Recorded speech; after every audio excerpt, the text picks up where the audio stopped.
The Naruto franchise is in trouble. I said what I said. One of the most beloved anime universes ever created, the franchise that defined a generation, that made kids around the world believe in hard work and never giving up, is standing at the edge of a cliff right now. But here's the thing. Its next anime might not just save it. It might completely reinvent it. And once you understand why, once you see what's actually coming, you're going to feel something you haven't felt in a long time when it comes to this franchise. You're going to feel hope. Let's talk about it. Let me take you back for a second.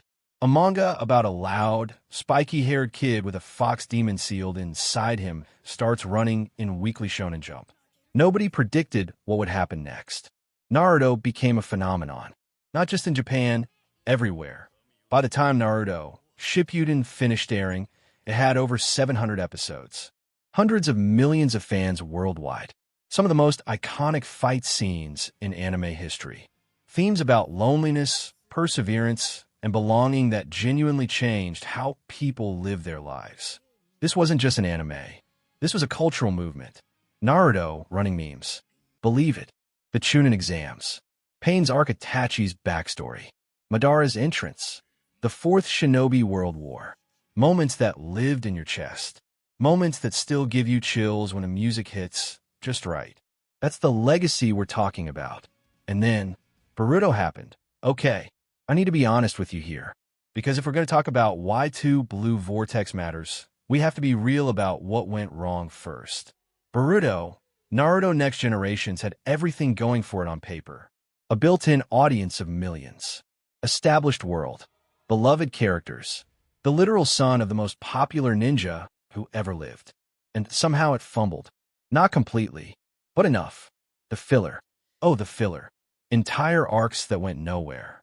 Episodes that felt like they were designed specifically to test your patience. Weeks, sometimes months, of content that had absolutely zero impact on the main story. And it wasn't just the filler. It was the pacing. The manga was doing genuinely interesting things. Dark things. Bold narrative choices that nobody saw coming. But the anime? The anime was dragging its feet. Stretching scenes. Padding fights. Taking what was tight, urgent storytelling on the page, and inflating it into something that felt slow. Fans got frustrated. And not just casual fans, die-hard Naruto fans. The people who watched every single episode of the original series twice. The people who cried when Jiraiya died. The people who have Konoha headbands on their shelves. Even they were checking out. The hashtags were brutal. The YouTube comment sections were Warzone. Boruto is mid. Skip the anime, read the manga. They're ruining Naruto's legacy. And the ratings started to reflect it. But here's where the story gets interesting. Because right when it felt like Boruto was going to quietly fade away, the manga did something nobody expected. Boruto, 2 Blue Vortex. If you haven't been following the manga, first of all, fix that immediately. Second of all, let me explain why this is an entirely different beast from what came before.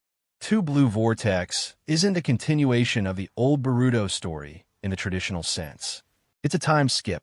A hard reset of the emotional stakes. A story that looks at everything that was established and says, okay, now let's make it hurt. Boruto is older. He's been gone. He's been trained. And when he comes back, the world he returns to is almost unrecognizable. But that's not even the craziest part. The craziest part is why the world looks different.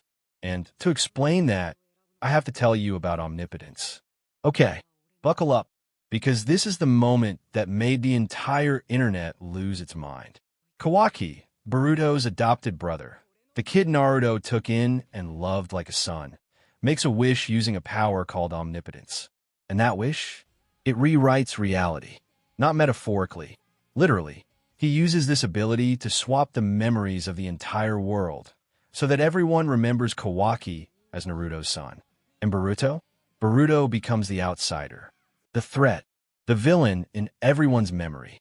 Overnight, Boruto goes from being the son of the 7th Hokage to being public enemy number 1. And Naruto? Hinata? Gone. Sealed away. Removed from the world by Kawaki to keep them from interfering. Think about what that means emotionally for a second.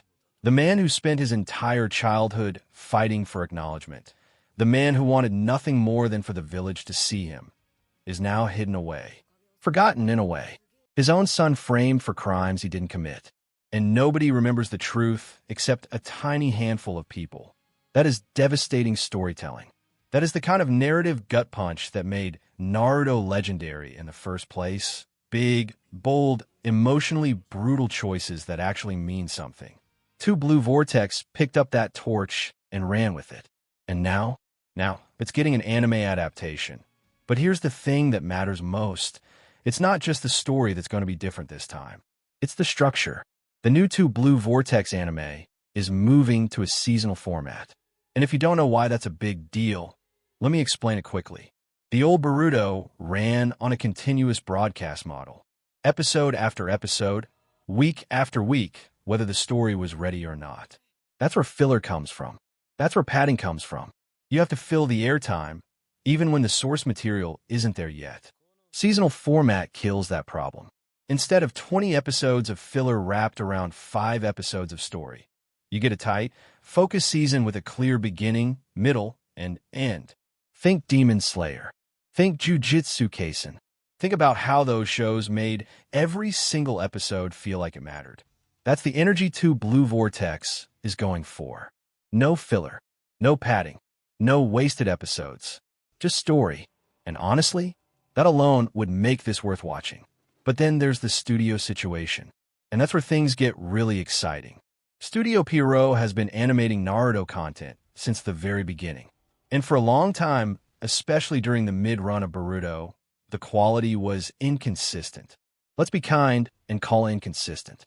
Off-model characters, animation that didn't always match the dramatic weight of the scenes. Moments that should have been breathtaking ending up looking a bit rough around the edges. But then something happened that changed the conversation entirely. Bleach, Thousand Year Blood War. Studio Pierrot took that adaptation and went to war with it. Stunning animation, cinematic direction, fight sequences that genuinely competed with the best in the industry. Scenes that manga readers have been waiting decades to see, rendered with love, care, and an almost shocking level of craft.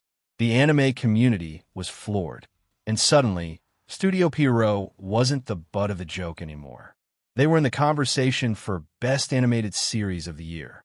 That version of Studio Pierrot, the one that showed up for Bleach TYBW, is the one that's going to be working on Blue Vortex. Imagine what they're going to do with Boruto's new abilities, with the claw marks villains, with the battles that are coming in this arc. I'm not saying it's going to be ufotable level, but I'm also not saying that. Because here's the thing. The source material is loaded right now. Let me tease just a few things without going full spoiler mode. Boruto's return. The way he comes back into this story. Older, harder, carrying 3 years of training and trauma, is the kind of entrance that fans are going to be making YouTube edits of for years. The moment he reappears is already iconic in the manga. Animated, with a proper score behind it, that's going to break the internet. Then there's Sarada. Sarada Uchiha has been a character with enormous potential since day one, and Blue Vortex is finally starting to pay that off. Her arc in this new story is building towards something that Sharingan fans are going to absolutely lose their minds over. That's all I'll say. And the new villains, the claw marks, the divine tree monsters, the sheer scale of the threat that's being built, makes the old Kara arc look like a warm-up. The pieces are all on the board, and the game is about to get very, very interesting. So let's zoom out for a second and ask the real question. Can Boruto, Blue Vortex actually restore the Naruto franchise? I think, genuinely, not just as hype, yes. Here's why. The hunger is still there. People didn't fall out of love with this universe.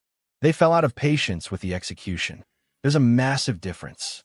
When you tell a Naruto fan that a new anime is coming with seasonal format, better animation, and a story that's actually taking bold swings, you don't get indifference. You get cautious excitement. You get, okay, I'm willing to try again. That willingness? That's everything. All Blue Vortex has to do is show up. Execute on its promise. Give fans the adaptation the manga deserves. Do that, and the conversation changes completely. The kids who grew up on Naruto, who are now adults with money and nostalgia and a serious appetite for good anime, will come back. The Gen Z fans who are already invested in the manga will bring their friends. The casual viewers who bounced off the original Boruto will hear the buzz and give it another shot. This could genuinely be a full-circle moment for one of the greatest anime franchises ever made. The village that was almost forgotten, finding its way home. That's the Naruto way, after all. Believe it. So here we are. A franchise that started with a kid nobody believed in. A sequel that stumbled, struggled, and genuinely frustrated the people who loved it most. And now, a new chapter, a new format, a new chance to prove that this universe still has something to say. Boruto, 2 Blue Vortex is not a guaranteed slam dunk. Nothing in anime ever is. But the ingredients are there. The story is there. The stakes are there. The passion is there. And for the first time in a long time, the hope is there. Now I want to hear from you. Drop it in the comments right now. Do you think Boruto, 2 Blue Vortex can actually surpass the original Naruto? Is this the comeback arc the franchise needs? Or is it too late to win back the fans who already walked away? Let's argue about it. Respectfully, like the shinobi we are. If you're hyped for this, smash that like button. Let's get this video in front of every Naruto fan on the platform. Subscribe if you want more deep dives like this. And share this with that one friend who gave up on Boruto, because it's time to bring them back. The next chapter is coming, and I think it's going to be worth it.